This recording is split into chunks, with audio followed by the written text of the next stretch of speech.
Novo Testamento, Novo Testamento, em João capítulo 2, versículo 25. Ele bem sabia o que havia no homem. E o título é A Exemplo do Cristo. Sim, Jesus não ignorava o que existia no homem, mas nunca se deixou impressionar negativamente. Sabia que a usura morava com Zaqueu, contudo, trouxe-o da sovinice para a benemerência. Não desconhecia que Madalena era possuída pelos gênios do mal, entretanto, renovou-a para o amor puro. Reconheceu a vaidade intelectual de Nicodemos, mas deu-lhe novas concepções da grandeza e da excessitude da vida. Identificou a franqueza de Simão Pedro. Todavia, pouco a pouco, instala no coração do discípulo a fortaleza espiritual que faria dele o sustentáculo do cristianismo nascente. Vê as dúvidas de Tomé sem desampará-lo. Conhece a sombra que habita em Judas, sem negar-lhe o culto da afeição. Jesus preocupa-se, acima de tudo, em proporcionar a cada alma uma visão mais ampla da vida e em quinhoar cada espírito com eficientes recursos de renovação para o bem.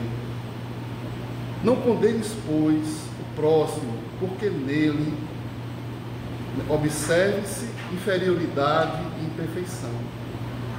A exemplo do Cristo, ajuda quando possas.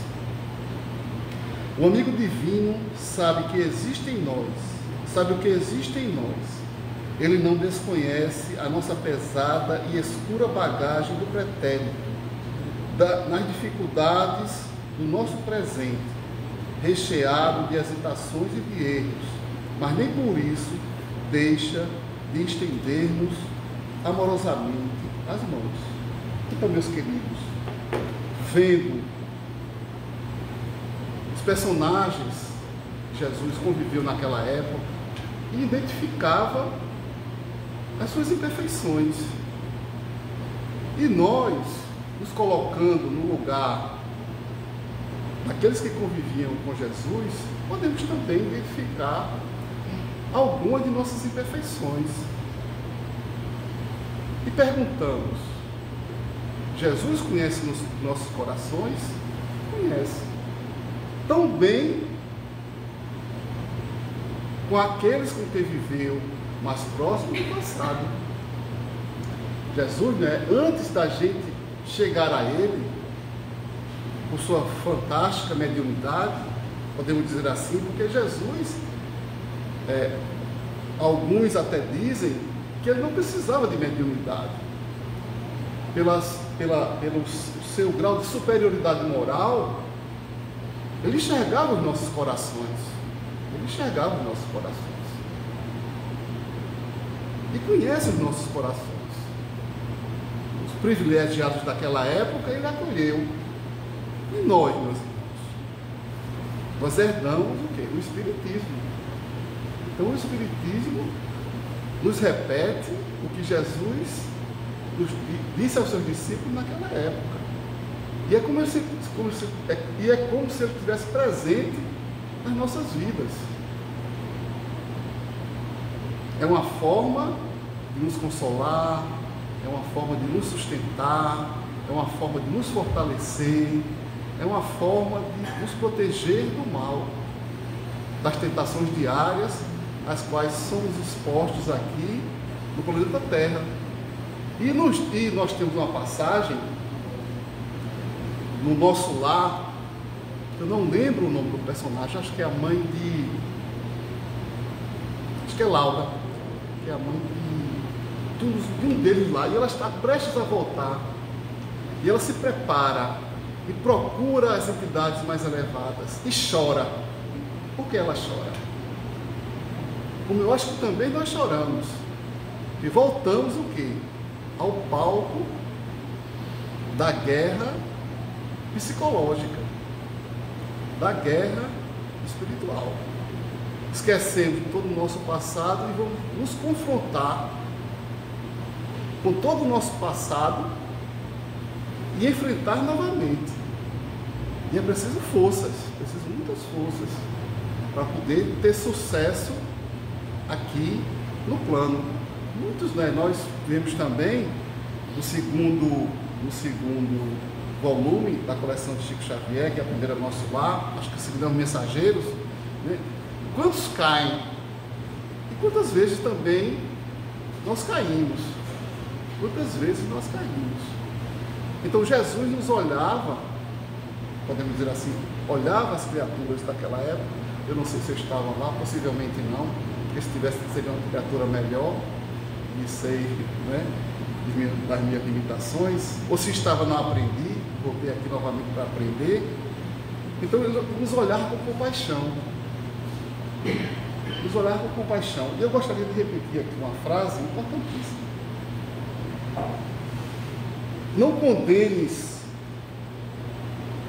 é Emmanuel nos dizendo, né? Não condenes, pois, o próximo, porque nele observes a inferioridade e a imperfeição.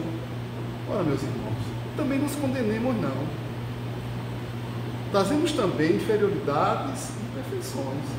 Não nos condenemos não. Porque a nos condenar é mais um obstáculo que temos para alcançar os nossos objetivos emocionais e espirituais. Porque também nós temos virtudes. Também nós temos virtudes. É um ditado, né, que se diz aí, se repete todos os dias, que errar é humano, né? Agora, persistir no erro, aí esse é o problema, né? Então, se caímos, todos nós vamos caímos no passado, caímos nessa vida e caímos mais vezes. Então, não vamos nos fixar no orgulho de achar que somos perfeitos e que nunca cairemos. Ou então terceirizando, né, os nossos momentos, podemos dizer assim, infelizes. É assumir, tentar se modificar, se levantar e caminhar. Tentar esquecer o que aconteceu, né, e ir se melhorando. Se melhorando. Sobretudo na prática do bem e da caridade, porque é o remédio para os nossos males. Imagine, eu fico pensando, imagine se Jesus tivesse deixado o seguinte ensinamento: ora, o bem é exclusivo das almas perfeitas. Ia tirar de nós um instrumento tão poderoso de regeneração, né? Mas não, ele deixou aberto. E o Espiritismo nos diz, né, das mais diversas formas que você imaginar. Não tenho dinheiro, não precisa dinheiro. Ajuda é bom, não tenho bens, não é preciso bens. Não consigo fazer uma prece. Você pode escutar o desabafo de alguém. Isso. Então a caridade ela é feita de mil formas diferentes. E é esse instrumento poderoso que a gente tem nas mãos para quê? Para encontrar um remédio para as nossas dores, para os nossos males. Porque quando estamos auxiliando alguém, quando estamos ajudando alguém, nos esquecemos de nós próprios para, posso dizer assim, dar uma pausa na nossa cabeça cheia de tantos raciocínios que às vezes não nos levam a nada, para socorrer alguém. Damos uma pausa em nós mesmos para ajudar alguém. Então, meus irmãos, é a mensagem da noite. E gostaria também de repetir, o que mais? Deixa eu ver aqui. A exemplo do Cristo, ajuda quando possas. O amigo divino sabe o que existe em nós. Ele não desconhece a nossa pesada e escura bagagem do pretérito, nas dificuldades do nosso presente, recheado de hesitações e de erros, mas nem por isso deixa de estendermos amorosamente as mãos. Então, sejamos assim,